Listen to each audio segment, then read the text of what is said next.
The king of the monsters, the avatar of destruction, the true apex, or some of you might know him as that guy from Fortnite. Godzilla doesn't really need an introduction. Even if you've never seen anything related to the franchise, you know about him. He's basically a household name. And last year marked the series' 70th anniversary, and you know what that means, a special figure being released to celebrate it. The SH Monsterarts 1954 Godzilla 70th Anniversary Special Version. This is actually my first ever SH Monsterarts figure, which is both exciting and a bit concerning. The past few years have seen the Monsterarts line see a dip in quality, from QC issues to figures coming with no accessories to the honestly absurd prices. The line has had heavy criticism from fans of becoming a ripoff. But is this one of those cases? Well, kind of, sort of. That's not really a decent explanation, so let's not waste any more time and get right into it. The first time we got the original Big G in the Monsterarts line was back in around 2016, and this guy is basically just a recolor of that version, with some extra accessories. Specifically, the colors are based off of this poster for the original movie. This isn't a bad thing by any means, as the sculpting here does a really good job at getting the look of the 1954 suit right, like the rough texture of the skin, the pointed ears, and the massive eyebrows he has. Seriously, look at these things, they are huge! As for the colors, the varying shades of brown are pretty nice and do let the figure stand out from other Godzilla releases we've gotten, but the tail lacks any of that extra shading, making it feel a little bit out of place. Still, that isn't really this figure's biggest problem as far as looks are concerned. No, that would be with the head sculpt. At first glance, this looks fantastic. It pretty much perfectly captures the look of the original suit. But it may also have gotten the look down too well, because then you look at him from the front and oh no, he's cross-eyed. And trust me, this only looks sillier if you open his mouth. Look, I get this is how the suit looked, and I appreciate the accuracy to an extent, but don't limit people's options for posing by making it so the figure has to be posed at certain angles because they aren't looking straight ahead. If nothing else, maybe give this guy an alternate head that looks forward for those who want it. It's not like it's hard to remove the head, and it would have helped justify the price point, but more on that later. Moving on though, one thing that this Godzilla really benefits from is having a decent selection of accessories. First off, you get this display base, which looks fine. It's not the most exciting thing, and the fact that it doesn't come with any sort of support arm kinda makes you wonder what the point of it is, but keeping it positive, it is nice enough to have imposed on.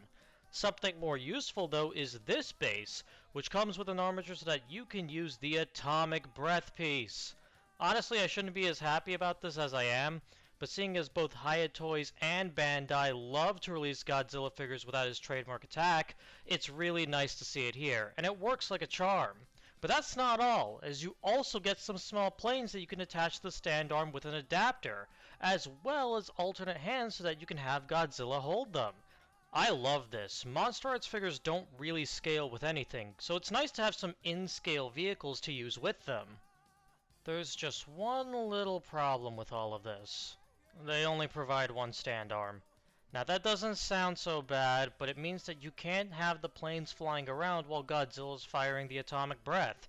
You have to choose between one or the other, and that's just lame. Seriously, Bandai? You couldn't have added extra bases for the planes? Or give us more arms and make the base they do provide have more spots so we can plug them all in at once? That would have easily upped the playability and helped justify the price tag, but again, we'll get to that later. So the accessories are slightly undermined, but still pretty good. How does the articulation hold up? Well, in theory, this all works really well. The Monsterarts articulation scheme provides a great amount of overall range, achieved via a bunch of different dumbbell joints. The best example of this being the tail. It's incredibly smooth and allows for very nice natural poses. In theory, this is all great. In practice, not so much. Now to be clear, this isn't an absolute mess. I was able to get some good poses. But the shoulder joints are super tight, and the head just loves to pop off when I attempt to move it. In the torso's case, it's both. It's extremely tight, but whenever I try to apply just a bit more force, it pops off. In fact, while recording, there were a few times some of the joints just outright popped off as I was trying to pose them. Also, this dorsal plate wasn't glued in. Lovely.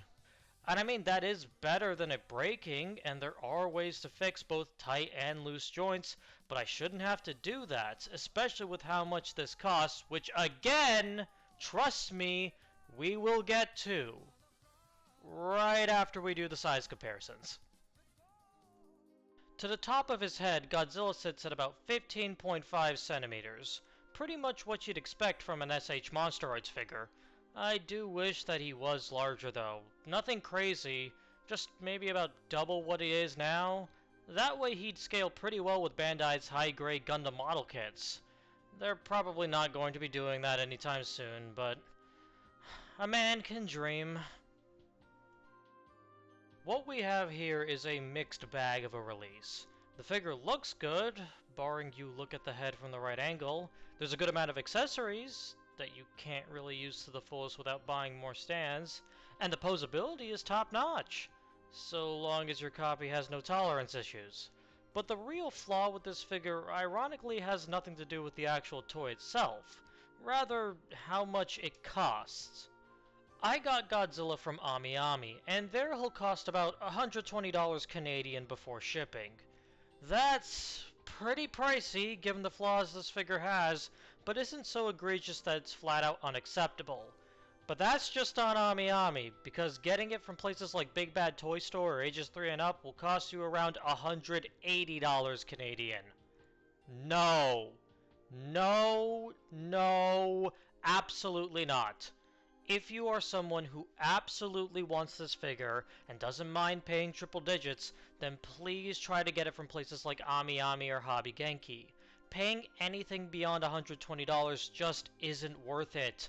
Even then, with Hiya Toys now making Godzilla figures and theirs being much cheaper, you're probably better off waiting for their version to release instead. This has all the makings of a top tier release, but the execution, sadly, is underwhelming. But that's all I've got to say about this figure. What do you guys think? What Godzilla figures are you interested in picking up?